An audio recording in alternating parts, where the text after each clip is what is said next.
as you know very well, in Israel, the GPS is mixed up, to say the least. So I actually asked GPT this question about a month ago, and it said, no.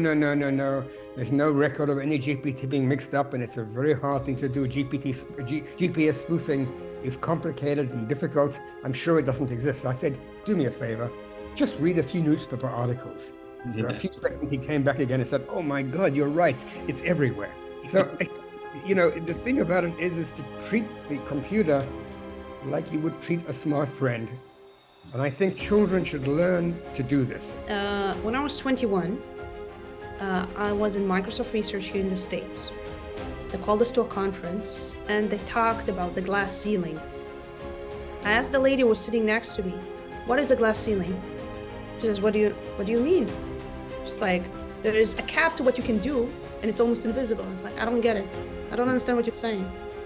So I would say the most important role of education now is to simultaneously give students the capacity to understand and use and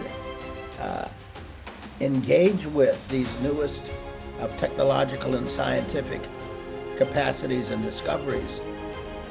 And at the same time as they're learning to use them, never to reduce their skepticism about what it purports to teach them. The AI, artificial intelligence revolution, is probably almost certainly the biggest change in my life.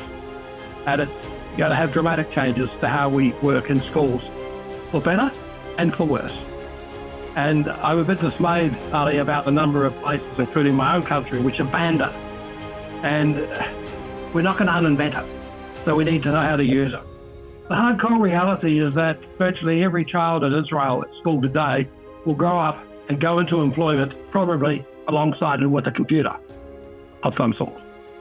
The days of going and working just with humans, it's not going to happen anymore. In 25, next year, we'll have an interesting component in PISA where we actually look at how students solve problems rather than just whether they get it correct. We very much look at the learning process. We don't give them test questions. We give them, learning tasks where they need to engage with, and struggle with. And we look at actually how they address this. I think those kinds of things will become increasingly important. Every time I watch the Olympic athletes parade, in advance of the games, I think to myself, like, of course they're beautiful and, I guess they look athletic, but, not like, they don't look like outliers. I mean, some of them look like maybe we could even be that.